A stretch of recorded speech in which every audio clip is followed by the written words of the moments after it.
ডিসিপির সঙ্গে এই ঘনিষ্ঠ যোগাযোগ জয় এস কামদারের শুধুমাত্র পুলিশকে উপহার দেওয়া বা পুলিশের ওপর মহলে বদলিতে একেবারে নিজের প্রভাব খাটানো পর্যন্তই নয়, সে কিন্তু আগ্নেয়াস্ত্র পর্যন্ত কিনেছিল।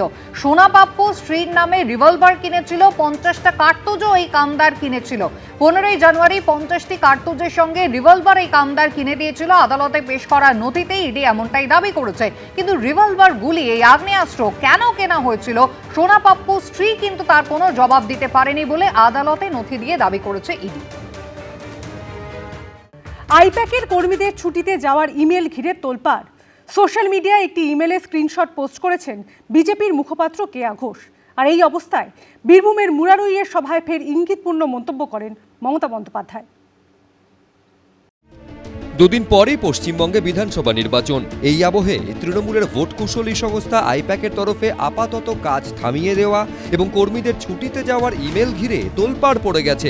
বিজেপি মুখপাত্র কেয়া ঘোষ সোশ্যাল মিডিয়ায় একটি ইমেলের স্ক্রিনশট পোস্ট করেছেন, যেখানে দেখা যাচ্ছে আইপ্যাকের এইচআরের তরফে লেখা হয়েছে, কিছু আইনি সমস্যার জন্য পশ্চিমবঙ্গে এখন থেকে কাজ বন্ধ রাখার সিদ্ধান্ত নিয়েছে কর্তৃপক্ষ। এই পরিস্থিতিতে সমস্ত কর্মী ও সদস্যদের 20 দিনের জন্য সাময়িক ছুটি নেওয়ার অনুরোধ করা হচ্ছে। এই সময়সীমা শেষ হলে অর্থাৎ 11ই মের মধ্যে আমরা ফের একত্রিত হব, পরিস্থিতি পর্যালোচনা করব এবং পরবর্তী পদক্ষেপ ঠিক করব। সোমবার সেক্টর 5-এ আইপ্যাকের অফিসে গিয়েও দেখা মেলেনি কোনো কর্মীর।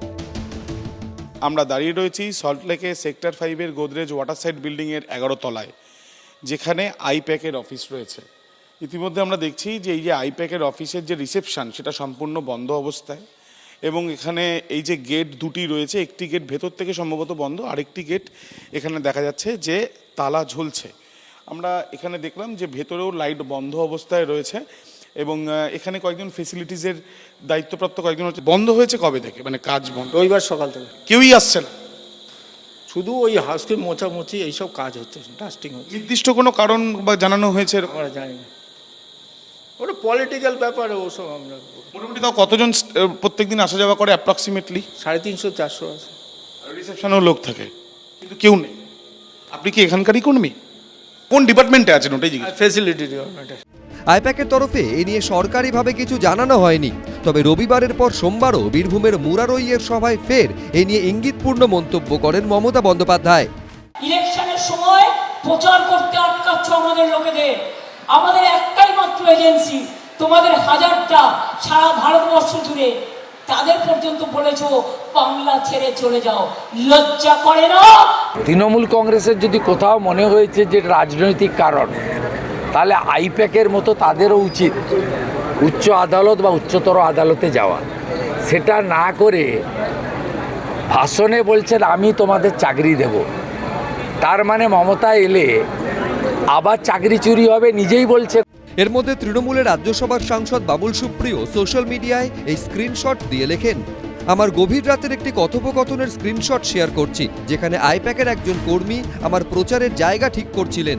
আপনারা কতটা নির্লজ্জভাবে মিথ্যে কথা বলতে পারেন? এমন বাজে কথা টাইপ করতে আপনাদের আত্মসম্মানে আঘাত লাগে না? এরপরই এই ইমেলের স্ক্রিনশটটি পোস্ট করে বিজেপির মুখপাত্র কেয়া ঘোষ লেখেন, আইপ্যাক কর্মীদের যে চিঠিটি পাঠিয়েছে সেটা দেখে আসলে কি বোঝা উচিত আমি নিশ্চিত নই। এখানে স্পষ্ট লেখা আছে তাদের 20 দিনের ছুটিতে পাঠানো হচ্ছে। তাহলে তুমি কি চটিচাটা নাকি মিথ্যেবাদী নাকি দুটোই? এদিকে সোমবার আইপ্যাকের আরেক ডিরেক্টর ঋষিরাজ সিংহকে দিল্লিতে ইডির সদর দফতরে তলব করা হলেও তিনি আসেননি। ইডি সূত্রে দাবি ফের তাকে তলব করা হবে।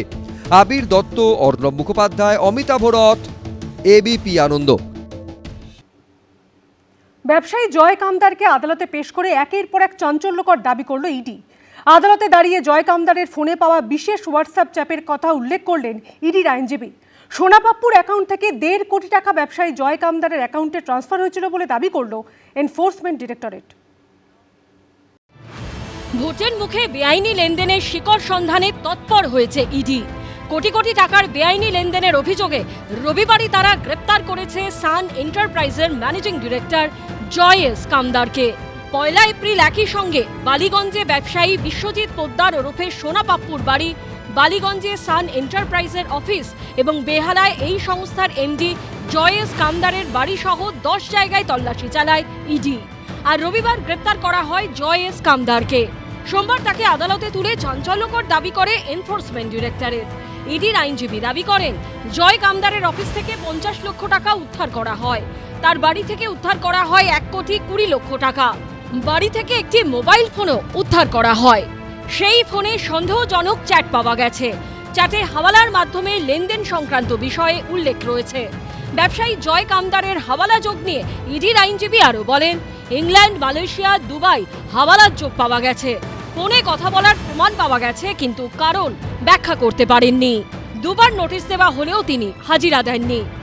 পার্সোনাল ওনার সঙ্গে যাদের ব্যক্তিগত সম্পর্ক আছে সেই অনুযায়ী ওনার যে ডিভাইসটা নিয়ে গেছিল সেখান থেকে কিছু ডিস্ট্র্যাক্ট করে সেই ডিভাইসের দেখিয়ে সেই কারণে ওনারা পুলিশ কাস্টাডি চেয়েছিল। সেইগুলো যথাযথ সম্পূর্ণভাবে প্রমাণ করার জন্যই মহামান্য আদালত 28 তারিখ পর্যন্ত পুলিশ কাস্টাডি দিয়েছে। ইডির আরও দাবি, সোনা পাপ্পু এবং জয় কামদারের অ্যাকাউন্টে মোটা টাকার লেনদেন হয়েছিল। সোমবার ইডির আইনজীবী আদালতে দাবি করেন, সোনা পাপ্পুর অ্যাকাউন্ট থেকে 1.5 কোটি টাকা ট্রান্সফার হয়েছিল ব্যবসায়ী জয় কামদারের অ্যাকাউন্টে। যদিও তিনি দাবি করেছেন 15 লক্ষ টাকা ট্রান্সফার হয়েছিল।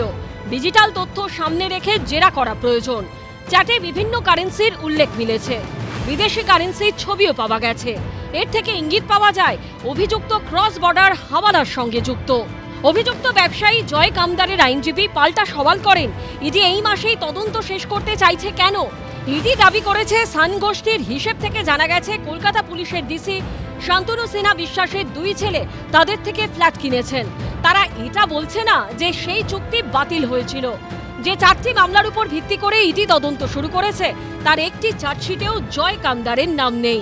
1 এপ্রিল সোনা পাপ্পুর বাড়ি থেকে আগ্নেয়াস্ত্র উদ্ধার করেছিল ইডি। সেই আগ্নেয়াস্ত্র নিয়েও এবার চাঞ্চল্যকর দাবি করল এনফোর্সমেন্ট ডিরেক্টরেট। আদালতে জমা দেওয়া নথিতে তারা দাবি করেছে, আগ্নেয়াস্ত্রটি কেনা হয়েছিল জেটি ক্যালকাটা আর্মস নামে বিপণী থেকে, যার অন্যতম মালিকানা রয়েছে জয় কামদারের নামে। 15 জানুয়ারি ওই আগ্নেয়াস্ত্র 50 রাউন্ড কার্তুজ কেনা হয়েছিল সোনা পাপ্পু স্ত্রীর নামে। সেই রিভলভার বাজেয়াপ্ত করা হচ্ছে এবং যখন স্ত্রীকে প্রশ্ন করা হয় 1 এপ্রিল তল্লাশির সময় যে তার ভ্যালিড ডকুমেন্ট দেখাতে হবে, তিনি কিছু দেখাতে পারেননি এবং তারপরেই সেটা কিন্তু বাজেয়াপ্ত করা হয় এবং গড়িয়াহাট থানাকে হ্যান্ডওভার করা হয়। রবিবার গ্রেপ্তারির পর অসুস্থ হয়ে পড়ায় জয় এস কামদারকে আদালতে পেশ করা যায়নি। তাকে আরজিকর হাসপাতালে ভর্তি করা হয়। বিচারক বলেন, সোমবারের মধ্যে হয় আদালতে উপস্থিত করাতে হবে, নয়তো মেডিকেল রিপোর্ট দিতে হবে। সোমবার সকালে হাসপাতালে পৌঁছন ইডি অফিসাররা।